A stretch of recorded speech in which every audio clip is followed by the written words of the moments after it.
Welcome to episode 2 of the Elite Four, a retro Pokemon tournament podcast.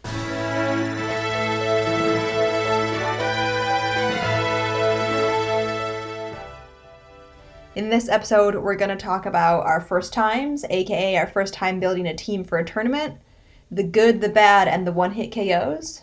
Kaboom! And we'll start with all the basics. I'm Laura. I'm Tyler.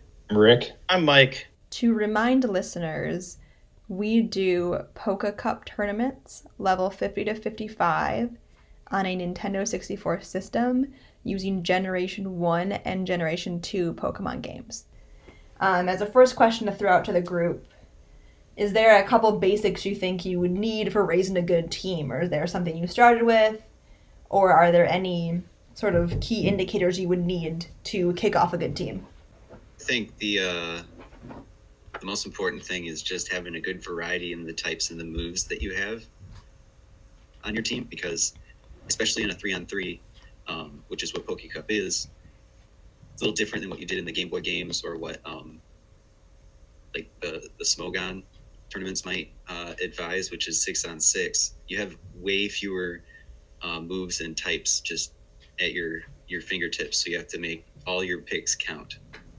I think the one thing that I would consider most important is knowing what you want to do. So if you want to have a specific battle strategy or entire tournament strategy, that you could tailor your team toward to go with that and stick to it.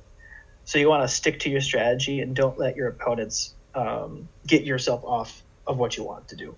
I would definitely agree that as far as you definitely need variety of move set, variety of Pokemon types, but also the way I think about it now is making sure I have a good offense set up against multiple types. I think it's easy to forget how many types there are and to be like, oh, I need to be very well-rounded in a sense that I can take on a normal, but also fighting, but also a bug type, but also an ice type, and making sure that you have some type of setup where you're able to combat all of those other types. In addition to it, I would definitely say have some kind of status moves, whether it's sleeping or paralyzing, poisoning, something in there to kind of mix things up a little bit, vice just straight up attacks. Specifically talking about types, there's some things that we've just learned as we've played, because Laura, you mentioned ice types, but it's actually, it seems like ice type moves are really good, but ice type Pokemon aren't quite as good because they have a couple really common weaknesses like fighting and rock in addition to fire, and most water type Pokemon can use an ice type move, and that's just really easy to cover two things at once with water and ice. And also there's not really a ton of ice type Pokemon that are like amazing. Like Lapras is pretty good, but then you've got the water type too. My comment on having types is when you have multiple types of Pokemon, you allow yourself to have greater flexibility against all types of players. So just to build off of it, you really need to make sure you're not pigeonholing yourself into one specific weakness just to kind of get an attack strategy you want. Don't try to pigeonhole yourself. You got to make sure you think about the weaknesses too. Yeah, and going off types even more, I know I've fallen into this before at tournaments where I have good types, but I forget kind of what my weaknesses are, and making sure the team is balanced so I don't have multiple weaknesses of the same type. Like I know the first tournament I was in, a couple of my Pokemon were very weak to a move like Earthquake, and I was like, oh, okay, in hindsight I should make sure my entire team cannot be taken down with an Earthquake. Taken down with one hit!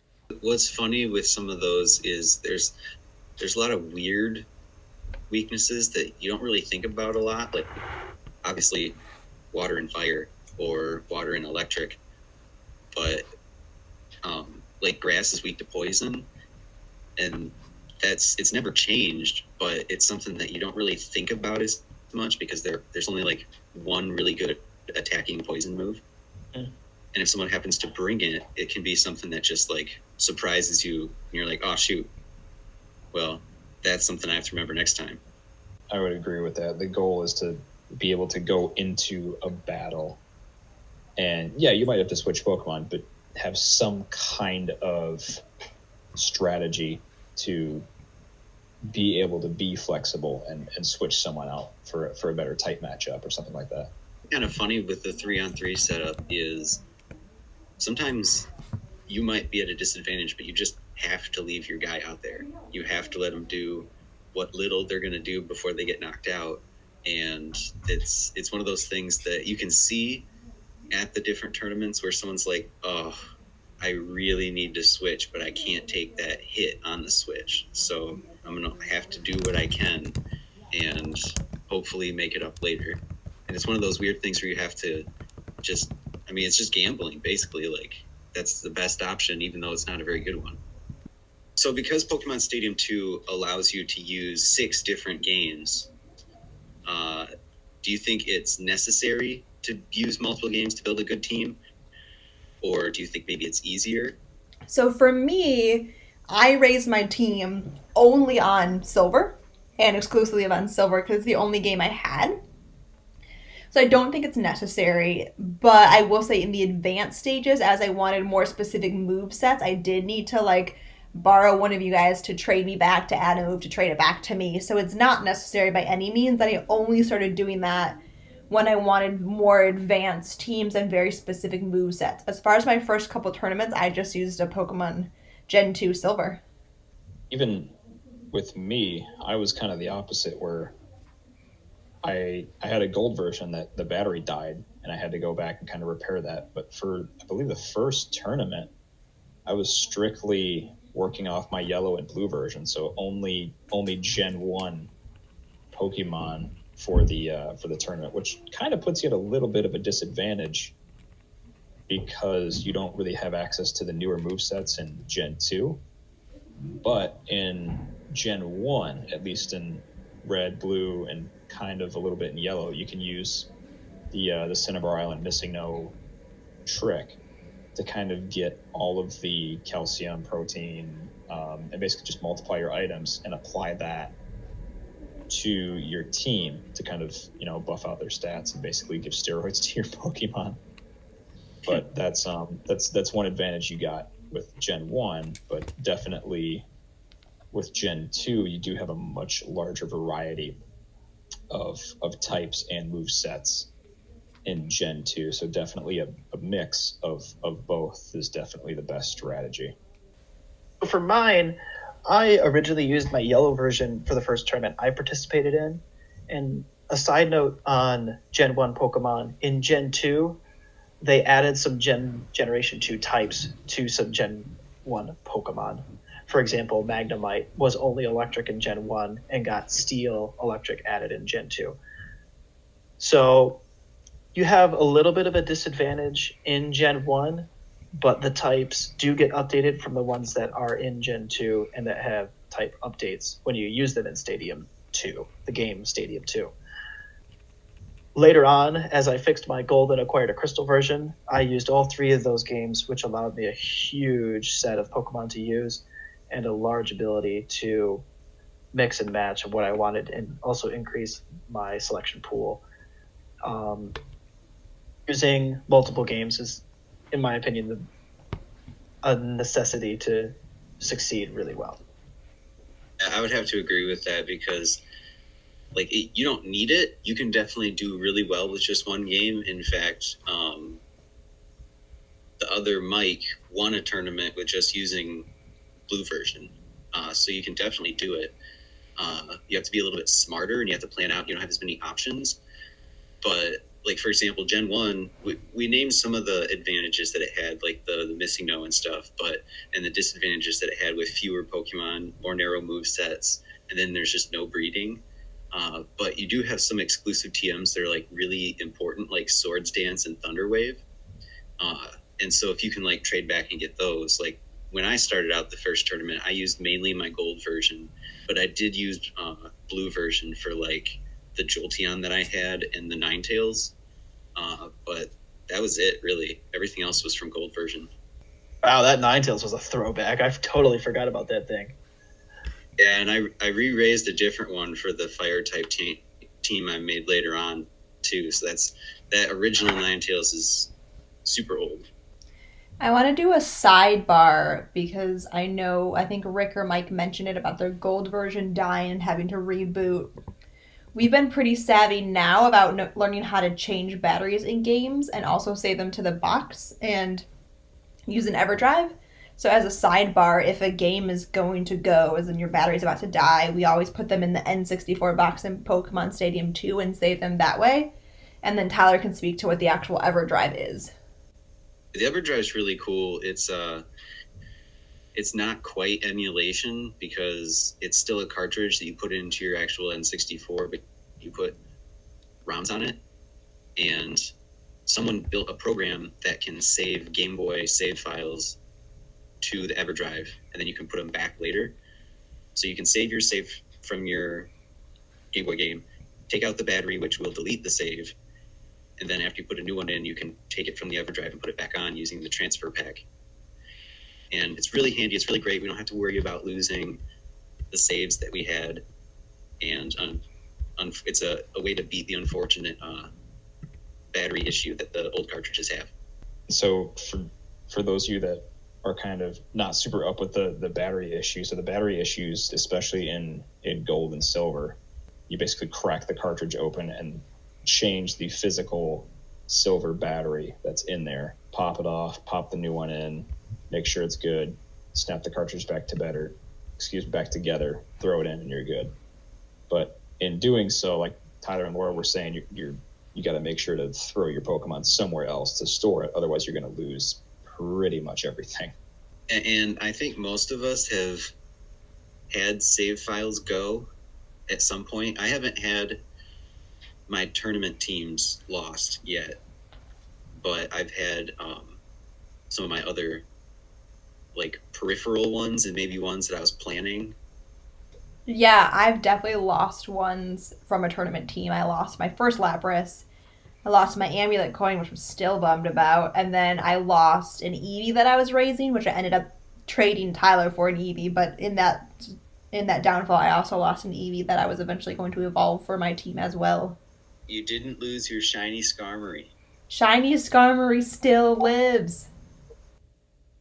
So, as we raise our first teams, is there a shoo-in Pokemon you knew it was going to be one of your 6, or is there a kind of a team pillar that you built your team around as a certain Pokemon? One solid piece that I usually bring is my Jolteon, specifically because Jolteons are very fast, they have a high special attack, and they can hit hard.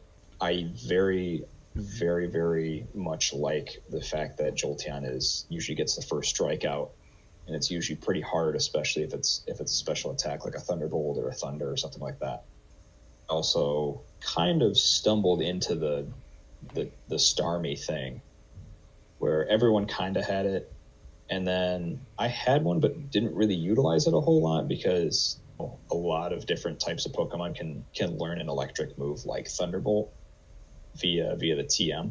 So I was kind of hesitant to bring the Starmie, but the Starmie now has become a pretty darn big staple just because of the versatile moveset it's got. And it's got this weird tight balance of water and psychic. So that kind of gives you a little bit of an edge on a lot of other teams. If I remember correctly, I think one of the cornerstones of my very first team was my very first Lapras that I made. And I wasn't as good at building move sets, so I'm pretty sure I had all just 4 attacks on it. But it was a really well-spec'd Lapras. It had really nice stats all around, and honestly was a pretty good Lapras and did a solid job all around.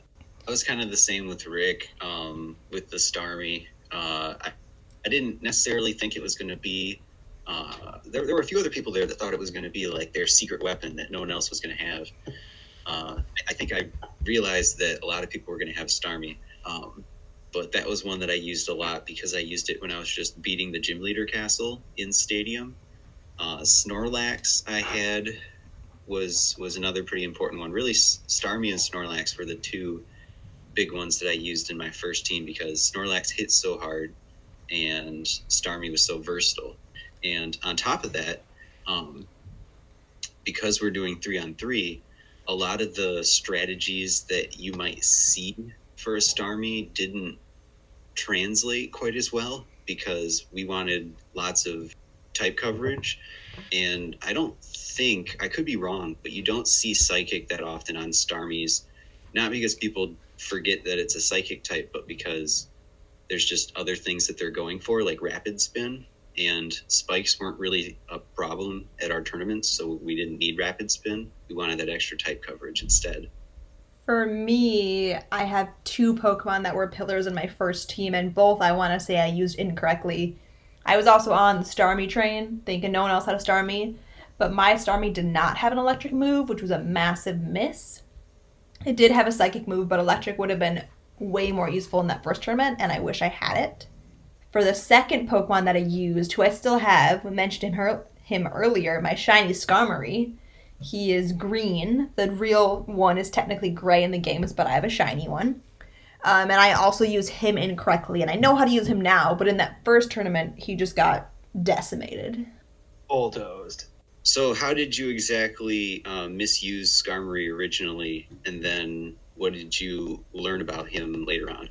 Yeah, so this is before I knew, obviously, to look at full Pokemon stats and such, and I was trying to use Skarmory the way most people use a Pidgeot as far as, like, offensive moves, like a fly and a wing attack, and he's much more of a defensive sponge and a hit taker than he is an actual, like, Snorlax killer. So I used him incorrectly in the sense of I used him as an offensive Pokemon, and he's just not that. So now I use him much more defensively, and he is kind of the sponge on my team that can take a lot of hits in the sense that I can switch to him if I need to, and he's sort of like a rock I can lean on if I don't want to lose another Pokemon. I know Skarmory can sit out there and last. Plus, he's shiny. Everyone loves a shiny. He's the only one to date that I've caught as a shiny. I haven't seen another shiny yet. I've seen a few in Gen 2, but not nearly as many as you see in like the newer games. They changed how it works and stuff. That shiny one has definitely survived, what to say, probably north of 15 years now. He's been through 2 game saves. And he keeps on living. I caught a shiny Golduck one time on my original Gold, and then I encountered a shiny Larvitar, which I failed to catch in my first Gold. Womp womp. That would have been fun. So the Gen 2 starters are all pure single types, which is a little bit of a change from Gen 1, where only one of them was a single type. But how did the starter you picked kind of guide your team choices, or did it not really have an effect on your team choices at all? I know for a fact it didn't affect mine, because for my first couple of teams, I never even used my starter. I only started bringing in one of the starters once I acquired a blue version, and I acquired a Charizard later on. That was pretty good. I would agree with Mike. My starter in Silver was Chikorita. I love grass types, but generally speaking in tournaments, I found them pretty weak and useless, so I don't use them. So as much as I think Chikorita is a super cute Pokemon and super cool, I don't use any grass types on my team currently. Same with me. So my Gen 2 starter was the Cyndaquil, and then up to the Quilava and the Typhlosion. So I used the Typhlosion maybe one time, but after that, I mean, he kind of got decimated and kind of went back to Gen 1, where I actually picked Squirtle, and I have used Blastoise a couple times, similarly to the Starmie, because they're so versatile. It's kind of funny because a lot of the starters, because people pick them first and they're probably going to be on their team for most of the game, they feel like they want to use them. And I started with Cyndaquil and Typhlosion. There's just way better fire types than Typhlosion, and so I didn't really use him. Meganium is kind of like a more defensive Pokemon, and I know one of the other competitors, Nick, he ended up with a Meganium at one of the more recent tournaments. But for Alligator is actually a pretty good choice, because if you breed it right, it can have Rock Slide and Earthquake, and it has like a really good physical attack. So I actually have a Feraligatr that I really like, that I use quite a bit now. But none of the starters guided my first team, that's for sure. Which is funny because it sounds like we're unanimous in the sense that the water starters are the strongest from blue, but also from gold, silver. I would say, in my opinion, I think the best starter out of the 6 that are available is Charizard. Yep. Because he's fast. Yep. He can learn a lot of attacks. He can learn Sword Stance. He can hit hard with special attacks. and I have a pretty good Charizard, but for the rest of them, like, I don't have a Venusaur. I guess I just have Charizard and Feraligatr. And I would add as a sidebar, we're talking about a couple different strategies, which is good for people building a team. We've talked about people having a more defensive team, which I think I naturally maybe have a more defensive team. We talk about people having speed and having heavy hitters. I think if you're building one of 6, you want to have a balance of all of them because, like you said, you don't want to go out there, have somebody who has a Jolteon and a Charizard and just get wiped before you can even have a move, but you also want to have Pokemon that can last. So to recap that, I think as we talk about what's worked well for us, you'll hear it's definitely been a blend of types and a blend of strategies as far as like have a heavy hitter, have a fast Pokemon, but have a defensive rock. It's kind of covering your bases across the board. We mentioned in the first podcast that team cohesion is something that we've definitely come to realize is really important, but it wasn't quite something that we did in the first 2 tournaments as consciously, I don't think, except for one person in particular. My cousin Connor had a Venusaur Charizard combo that we're into using Sunny Day, Solar Beam, and Fire attacks. And he kind of, I don't know if I would say he stumbled into it or not. Like, he's always got weird strategies going just because that's his personality. Those 2 really helped him in the first tournament and carried him pretty far. Yeah, I think Connor's one, like you said, that either stumbled into it or had it early, but it did him well in that first tournament because his Pokemon played well together. And I can use my first example of Starmie and Skarmory not playing well together. I had a miss in the sense of, like, Starmie did not have an electric move, and Skarmory I was using as an offensive Pokemon. So now you already know I have 2 Pokemon who are not used properly and not working in tandem. So I didn't do very well that first tournament just because it was fairly easy to beat me in the sense of, like, I lost one Pokemon and the second one was not set up to do well once I had to switch. Not only that, but they also have the same weakness, which is electric. Ran into my Jolteon. Another bummer for me when you have glaring weaknesses like that. I've since fixed them in previous tournaments, hence why I've won one. But like I said, having glaring weaknesses like, oh cool, my first 2 are out by a Thunder, that's not very fun. And this is where all of us kind of keep echoing the same thing, is to make sure your team is balanced and not having 3 Pokemon, or even 2 Pokemon for that matter, that have the same weakness, because it can be exploited pretty easily. But you do have counters for it. For example, if you have a Pokemon that you know has a weakness that many people have, a move such as Charm, which cuts the opponent's physical attack, down by, I believe, half. Tyler, is that correct? Half? Yeah, that's it. So having Charm can allow a Pokemon that has a weakness to mitigate and last a little longer, so you can go against those weaknesses and potentially even win with a type disadvantage. There are ways around this, and we'll get into them over time. Plus, there's always the chance of shenanigans.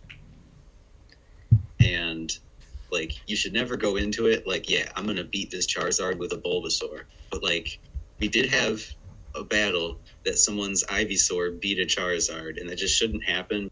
Shenanigans definitely happen. I remember the first tournament, I can't remember why, but last minute I had to borrow a Dragonair because I don't know if I didn't have 6 or if one of mine just wasn't working. But I borrowed a Dragonair last minute, which, as you know, is not the fully evolved form. Dragonite is the fully evolved form. And this Dragonair lasted so long. And I was like, how is this middle of the road, not fully evolved, fully set up Pokemon, like, lasting against in this tournament? I wouldn't even say it's middle of the road. I would say it's bad.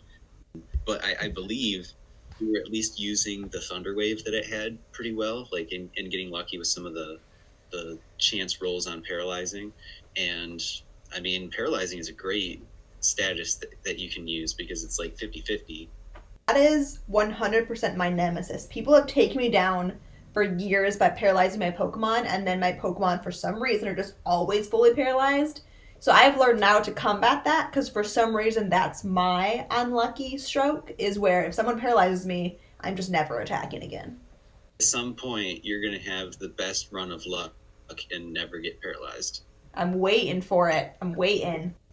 Or you could end up having a kind of intriguing matchup, like a Snorlax versus a Gengar, This was actually me versus Tyler's cousin Connor, where he's got the Snorlax, I have the Gengar. Now, this is kind of an intriguing matchup because this is a ghost type against a normal type. So Connor can't use Body Slam because it's a normal type move and Gengar is a ghost type. This move appears to be useless. And I'm not able to use Nightshade at all because Snorlax is a normal type and that's not going to affect him. So right now, both of us have two moves that are just totally wiped out. As the entire battle went along, I actually used every single move in Gengar's moveset. So what happens then is you just struggle, which means you click fight and there's no other move you can do. So the Pokemon just uses a default de facto move called Struggle, which is an extremely weak physical attack, hits the other Pokemon, you get hit with recoil, and this battle went on for like 45 minutes. But, unfortunately for me, Connor ended up winning, and I apologize to anybody else that was left at that tournament because that should not have taken that long. Well, I think it was cool because you actually had a good chance. Because like he had way more moves because of like rollout lasts for forever, and then he had tons of body slams and rests and everything. But you actually had a pretty good chance because you had Confuse Ray, and he could like potentially, like if he went to sleep and you kept using Dream Eater to do damage, and then he tried to wake up and kept hurting himself in his confusion, like you had a chance to win. So it wasn't like you were just dragging it out or something. All Pokemon have the move Struggle, but it only comes out when every single move runs out of power points. He actually got a paper plate award made by Tyler's sister at the time because everybody wanted this 45-minute match to end because it took 45 minutes for Gengar to get to Struggle, and we gave him a paper plate award for longest match ever because we were all like, bro, come on. So when you guys are building your teams, do you have any favorite types of Pokemon? Do you sacrifice maybe skill for a Pokemon you like, or is there a certain power player who's just always a part of your six? I think for me, I already touched on it earlier. Jolteon was one of my original kind of main staples, and Jolteon is one of my favorite Pokemon too. So do I use my favorite? Yeah, I do use my favorite, but I use it in a way that is advantageous for my team. Now, one of my other favorite Pokemons is Houndoom, and I've tried to use Houndoom a little bit, but he's just not quite as powerful. He can hit hard, yeah, but he can't really take a whole lot of hits, whereas Jolteon kind of can. Are you retconning my Jolteon with yours? Nope. Are you sure about that? Yep. Be sure you copied mine, because mine was first. Pretty sure it doesn't matter because my Jolteon's the one that won a tournament, so sucks to suck. Welcome for that blueprint. I actually didn't use your blueprint. I actually used Tyler's. Thanks, Tyler. It's all right. I kind of stumbled into a few Pokemon that ended up being really good. Like when I started to get back into Pokemon, I guess, there was one of my friends who he loved Snorlax, and I had never used Snorlax before, so I was like, well, he said he's good, so I'm going to start using him. And he ended up being great. And Boo! Snorlax sucks. Snorlax, great, but yeah, it was annoying when everyone had one.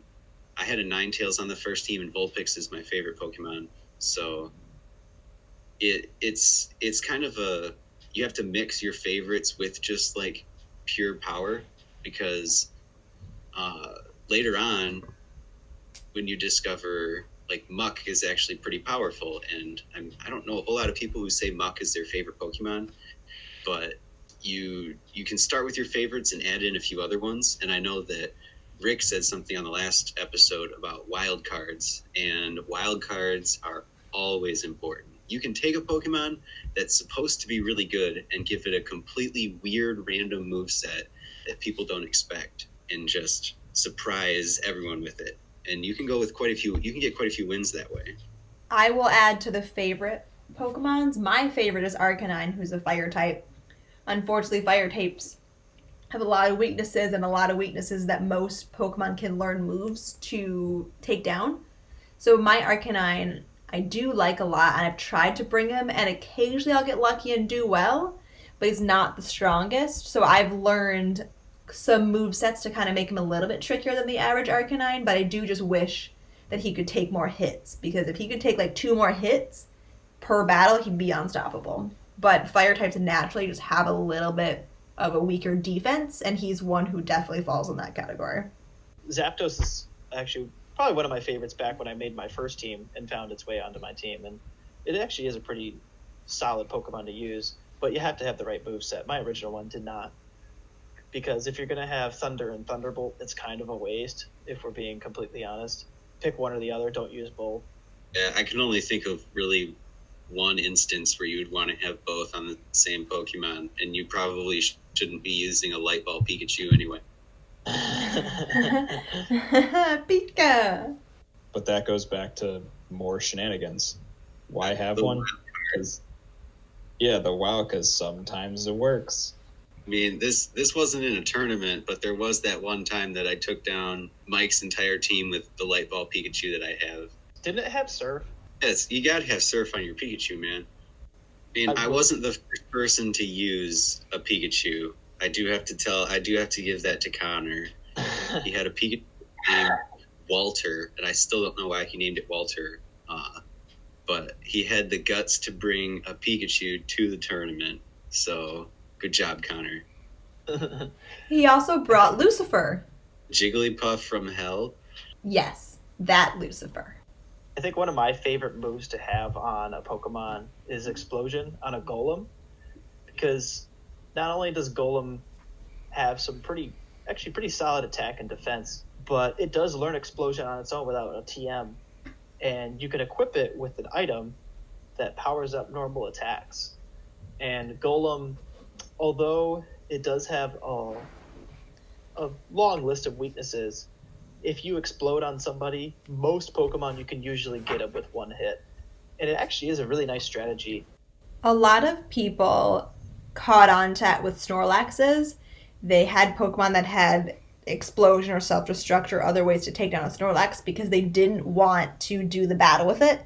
So I know that was kind of like PTSD from Tournament 1. Tournament 2, a lot of people came ready to battle Snorlax with moves like Explosion. Or they figured out that Snorlax actually has not great physical defense. So if you take a Snorlax against a Pokemon with strong physical attack and use those physical attacks, you can take a Snorlax down pretty quickly. You can definitely one-hit a Snorlax. I've done it to probably all of your Snorlaxes at this point. Yeah, in some sort of battle, because that Machamp you have is pretty strong. Yeah, and I think specific matchups, you mentioned my Machamp, my counter to Snorlax, because I hate Snorlax. I'm never going to have one on my team. It's not a Pokemon I like. And maybe it's why I've lost more tournaments, but I tend to use Pokemon that I like. But I was talking to a couple people, Tyler specifically, about how to counter one. And Snorlax is weak to fighting. And there are some good fighting type Pokemon out there if you use them correctly. Machamp being my favorite fighting type, and he has done me very well. I bring him almost every time. Everybody knows it, and they still can't do anything about it. So here's a question for you, Laura. Would you ever, when you start the battles in Poke Cup, you can see your 6 in your opponent's 6, and then you pick from that. And a lot of times, like if you see a Snorlax, you pretty much have to plan on someone bringing that. But would you ever have one just to throw people off? That's a really good idea that I've never thought about till this moment, but I should absolutely do that. Because then I could throw one in the 6 that I'm not going to bring and then throw people off. I've had to learn, as we talked about earlier, team cohesion, make sure my 6 can work well together. So whatever 3 I pick, whether it be Machamp or a Snorlax or a Lapras or whatever, that they can play well together. So that's actually a really good idea. I will echo this again. I said it in episode 1. Tyler is the most experienced Pokemon user of the group. Not that we can't beat him, because obviously we have in the past, but as far as like who's learned the most and knows how to make a team, Tyler is the one to beat. So he's definitely given me some tips that I've used to take down multiple people in tournaments in recent years. It was interesting to see at some of those first tournaments how people used their Pokemon, because that definitely changed as we went into further tournaments and what we learned as we kept going on. Do you guys remember like any of the things that you changed going from the first tournament into the second tournament? So definitely some of the changes I made from tournament 1 to tournament 2.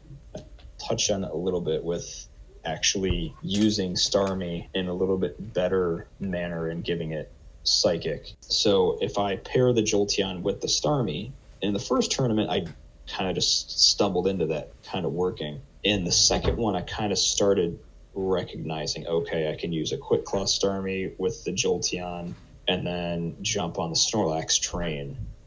What I did from the first and second tournaments that I participated in was obtaining the knowledge that status attacks are a very useful strategy compared to having multiple attacking moves that just do damage.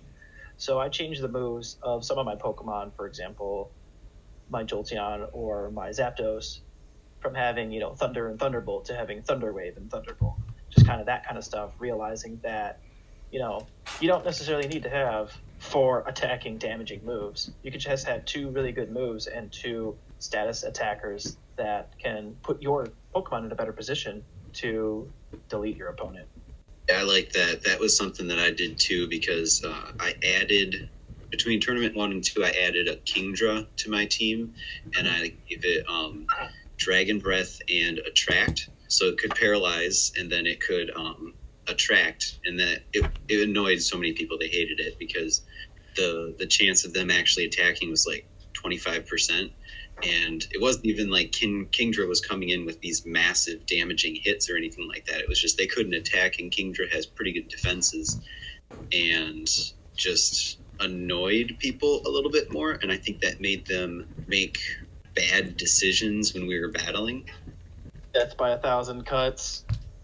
I made 2 changes to 2 of my Pokemon between 1 and 2, and it's going to get pretty meta for those of you who don't know how to do this. I used the move deleter in the Gen 2 to delete the psychic move off my Starmie to add an electric move, because that is a major miss that I should not have done in the first place. Different strategy than Rick, because Rick has a Jolteon. I did not have a Jolteon at that time, so I needed an electric move. Used the move deleter to do it on my Starmie. The second thing I did, it's a little bit meta in the sense of like the meta game that we fell into, is I used the Nintendo 64 cartridge Pokemon Stadium 2 to beat the Elite Four and the Champion. And if you go through the game, the actual N64 game, and you beat the Elite Four and the Champion, you're allowed to put a move on a Pokemon that was previously deleted. And I did that for Arcanine because Arcanine had Fire Blast and Flamethrower. Useless to have both, as we discussed previously. So I added a previously forgotten move of Extreme Speed back onto him and made him much more useful. So were there any other like glaring holes that your team had or that you saw other people's teams have? And maybe they got away with something? Because, for example, in some of the early tournaments, like Laura talked about Hermachamp, I think in general, people didn't really use fighting types at all. And I noticed that like Umbreon is weak to fighting and Snorlax is weak to fighting, and Snorlax and Umbreon were 2 of the Pokemon I used the most. And no one was bringing fighting to the tournaments. And I saw that I had this weakness, but I also saw no one was exploiting it. So I was like, well, I'm just going to keep running with it as long as no one's going to do anything about it. Here comes Laura. Yeah, exactly. And I obviously saw all the Snorlaxes from Tournament 1 and did not want one, but wanted to beat one. So that's where the fighting type came from. Tyler had a weakness to fighting, and he knew it. I had a weakness to ice, and I got away with it in the first tournament because I didn't battle anybody that had ice moves. I know in recent ones it's been more round robin style, so you can't get away with that as much, but depending on the amount of people in the tournament and the way the seeding is done, you can get lucky if you have a weakness and no one can counter it. So the first few tournaments that we did double elimination style brackets, and eventually we changed to round robin because people were getting a little bit frustrated with spending so much time building their teams and then losing in 15 minutes. So we decided to try round robin so they could at least play more battles even if they were still losing. And it was actually funny to see how some people really changed, because like Nick, he knew what he was doing, but he has to get a feel for the people he's playing against. So in the bracket style, he actually did terrible. He would win one and then lose two, or he would just lose two. He had a terrible record.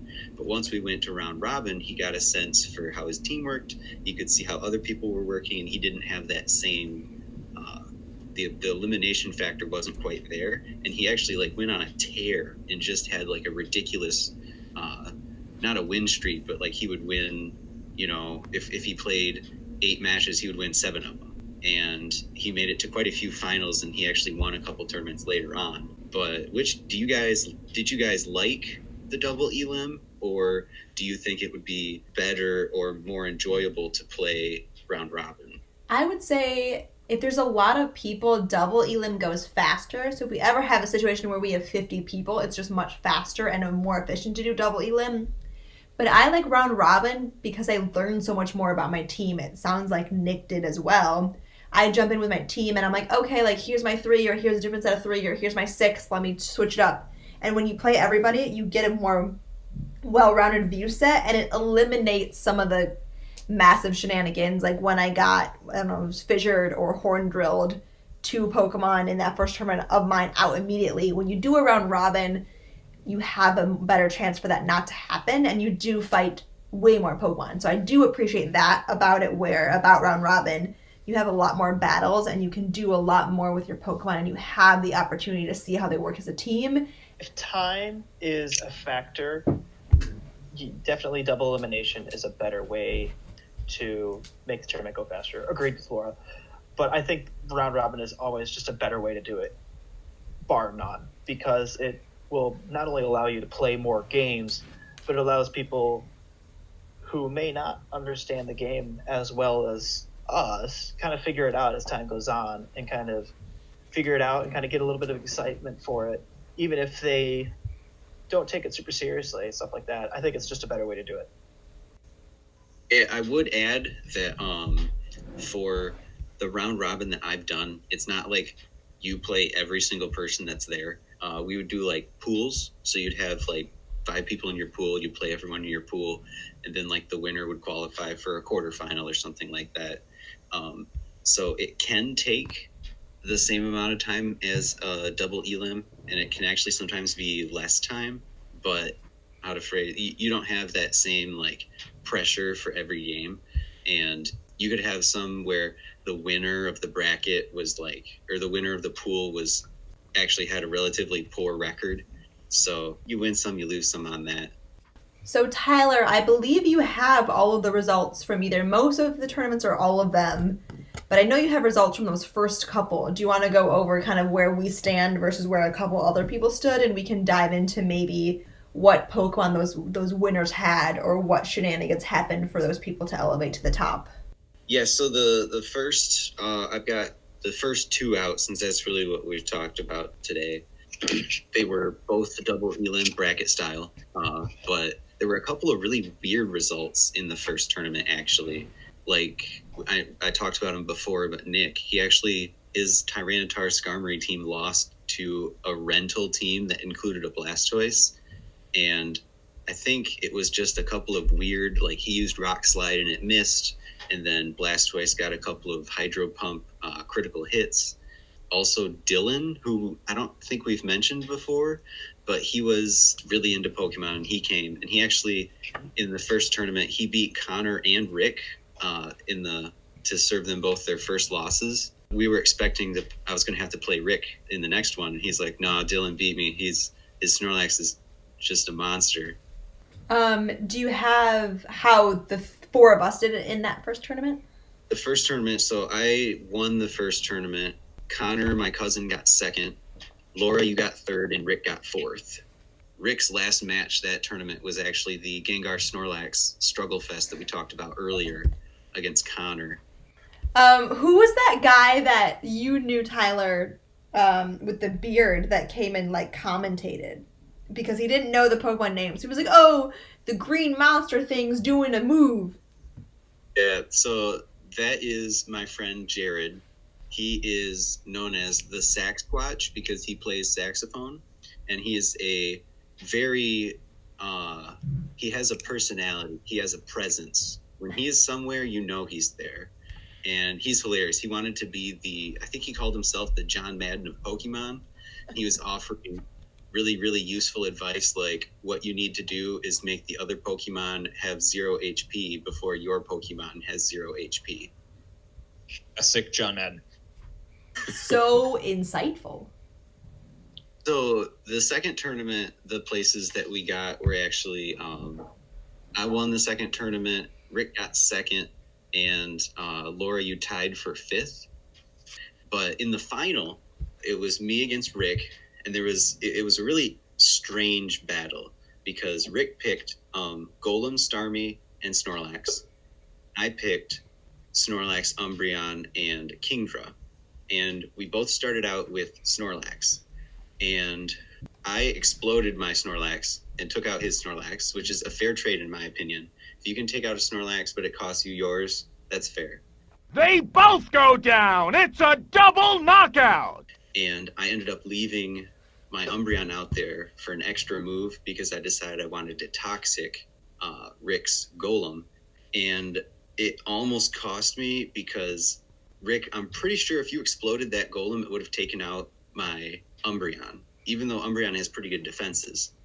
So here's a question for you, Rick. In that situation, this was still pretty early at the tournaments, and we hadn't really gravitated toward using the bold decision of exploding a Pokemon. Like, I did it with that Snorlax because I knew it was a good trade, and you had Explosion on your Golem, but do you think that maybe you were reluctant to use it at the time, or what? I think at that point in time, what I was trying to do was probably use Earthquake on Golem instead, and I didn't really think I had a good opportunity to use Explosion. But again, being the second tournament, we really didn't see a whole lot of that in the first one. So I could definitely see myself being a little bit hesitant to use it there. And that would have been like a totally different outcome, though, because like if you had been able to explode the Umbreon, like that's pretty much in Starmie's hands, and then that would have reset the bracket for like an extra final at the end. And I believe the most powerful move in Gen 2 is a Snorlax using Self-Destruct because it gets stabbed from it, the same type attack bonus. Yep. So, like, it's just this unbelievably powerful move. Live and let die. Yeah, you're, like, almost guaranteed to die there. So as this is only our second podcast episode, we don't have a locked-in outro yet, but we've been using the Pokemon Stadium 2 announcer throughout the podcast, who is actually also the voice of Tracy in the Orange Islands TV series, if you're familiar with that. So for this outro, I might use a massive explosion! Since we've talked about using the explosion move a lot. And if you have any questions or comments, we have a Gmail, and it is eliteformpodcast@gmail.com. Thanks for listening to episode 2. My name is Laura. I'm Tyler. I'm Rick. I'm Mike.